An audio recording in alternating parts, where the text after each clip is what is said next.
Welcome to today's baking episode where you only need 2 ingredients to cook the perfect sales team. That's right, 2 ingredients, sales team du jour.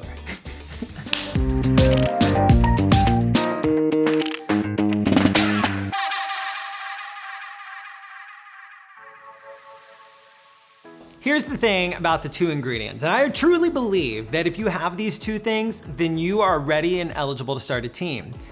But the 2 things are kind of hard to get. The first one is leadership skills. And you have to not just have leadership skills, you have to really want to be a leader. This is something we're gonna talk a lot about this season because not everybody should be a team leader.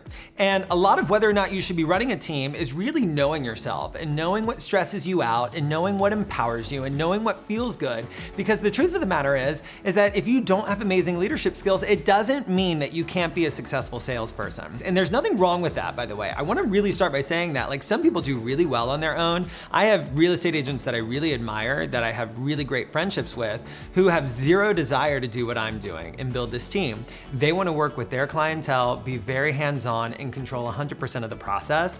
And they earn a lot of money because they're not sharing the pie. They're not covering salaries. They're not splitting it with other agents. And they have 100% control of the entire process. Obviously, as a single person, they're not going to be able to do the amount of transaction volume that a team can do, but that might be better for their happiness. I'm somebody who likes to really control the process from a higher level. And I feel like I can do more from up here and affect more people by hiring agents and helping them hit their goals and coaching them through helping my clients hit their goals. The struggle with that is that A, you're not as hands-on with your clients, but you're able to help more of them, which I get a lot of satisfaction out of. And the other thing that keeps me really motivated is being able to watch my agents excel and hit goals and have milestones like buying homes and starting families that they're able to support financially through the operation and the business that we've created together. The other thing that allows me to do is have a really great balance of work life and home life, which is the whole reason that I work hard. The other thing that you have to have, and this is the privileged part of starting a team, is you do have to have a budget. You have to have enough money saved up that you can afford some salaries, you can afford to invest in marketing, and that you can afford to live off of savings, because at first, this is the hardest part. For most people, your income will go down temporarily.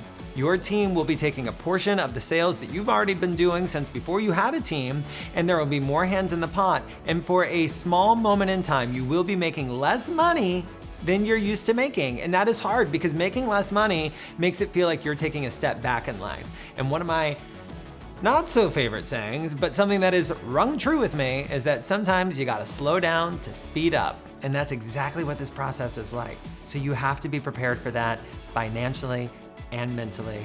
But stay tuned for next week when I tell you about the 2 biggest mistakes that people make when they're starting their team. You got your money, you got your leadership, but you making these stupid mistakes. So you better tune in next week. Okay?